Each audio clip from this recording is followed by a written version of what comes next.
ও আল্লাহ, এইটুকু বাচ্চাকে বেগমপুরের রাস্তায় কে ফেলে দিয়ে গেল? ও মা, এ তো একটা ফুটফুটে মেয়ে।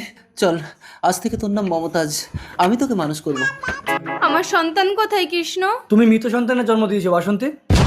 আমি সব বুঝতে পেরেছি। তুমি বলেছিলে আমার মেয়ে হলে তুমি রাস্তায় ফেলে দিয়ে আসবে। এই তো আমার মেয়ে, তুই কাঁদিস না, মেয়েটাকে একটু ধরো তো।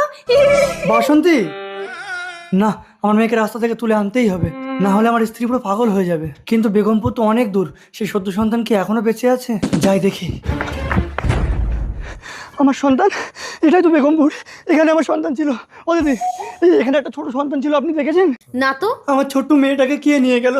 যে আমার মেয়েকে খুঁজে দেবে আমি তাকে 50 লক্ষ টাকা দেবো। 50 লক্ষ টাকা? ও ডাক্তার, আমার মেয়ে কাঁদছে, দুধ দিতে হবে। ডাক্তারবাবু, দেখুন, ওনার মেয়েকে যদি কোনোদিন আপনি খুঁজে এনে দিতে পারেন তবে ওনাকে ভালো করা সম্ভব। আমাকে